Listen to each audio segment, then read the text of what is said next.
Nandamuri బాలకృష్ణకు Sankranti sentiment ఎక్కువ. వీళ్ళున్న ప్రతిసారి తన సినిమాను సంక్రాంతి పండగకు తీసుకొచ్చేందుకు ప్రయత్నం చేస్తారు. ఈసారి కూడా డాకు మహారాజ్ తోటి ఆయన ప్రేక్షకుల ముందుకు వచ్చాడు.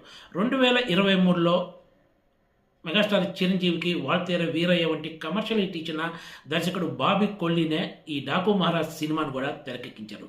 దీంతో ఈ సినిమాపై కూడా అందరిలో ఆసక్తి పెరిగింది.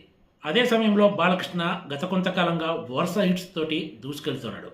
దర్శకుడు బాబీ కొల్లి కథ కంటే కూడా కమర్షియల్ ఎలిమెంట్స్ పైనే ఎక్కువ దృష్టి పెట్టినట్లు ఈ సినిమా చూస్తే అర్థమవుతుంది. డాకు మహారాజ్ సినిమా కథ విషయానికి వస్తే ఇది కూడా పాత రొటీన్ కథే. అదే మైనింగ్, అదే డ్రగ్స్ మాఫియా మంత్రుల అండదండలు. ఒక ఇంజనీర్గా ఉన్న బాలకృష్ణ ఎందుకు డాకు మహారాజుగా మారాల్సి వచ్చిందన్నదే ఈ cinema story line.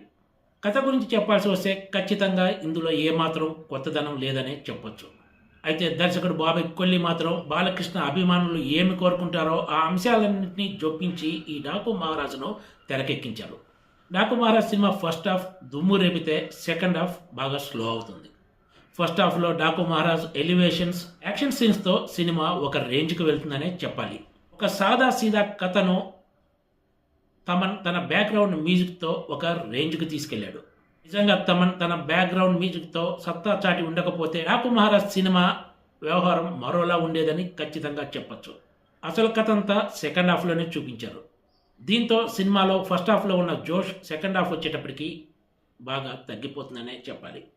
Nandamuri Balakrishna తనకు అలవాటైన మాస్ పాత్రలో దుమ్ము రేపాడు. అయితే బాలకృష్ణకు జోడీగా నటించిన ప్రజ్ఞా జైస్వాల్ పాత్ర ఈ సినిమాలో పరిమితంగానే ఉంది. మరో కీలక పాత్రలో నటించిన శ్రద్ధా శ్రీనాథ్ తెర మీద ఉండేది కొద్దిసేపు అయినా కూడా ఉన్నంతలో కీలక పాత్ర ఆమెకు దక్కింది. ఫస్ట్ హాఫ్లో ఈ సినిమాలో విలన్గా రవికిషన్ కనిపిస్తే సెకండ్ హాఫ్లో బాబీ డియోల్ వస్తారు. బాబీ డియోల్ సెటిల్డ్ పెర్ఫార్మెన్స్తో ఆకట్టుకుంటాడు. ఊర్వశి రౌటేలా దబిడి దిబిడి సాంగ్ మినహా ఈ సినిమాలో ఎలాంటి డ్యూయట్స్ లేవు. దర్శకుడు బాబీ కొల్లి ఈ సినిమా ద్వారా హింసను మరో కొత్త ఎత్తుకు తీసుకెళ్లాడనే చెప్పాలి.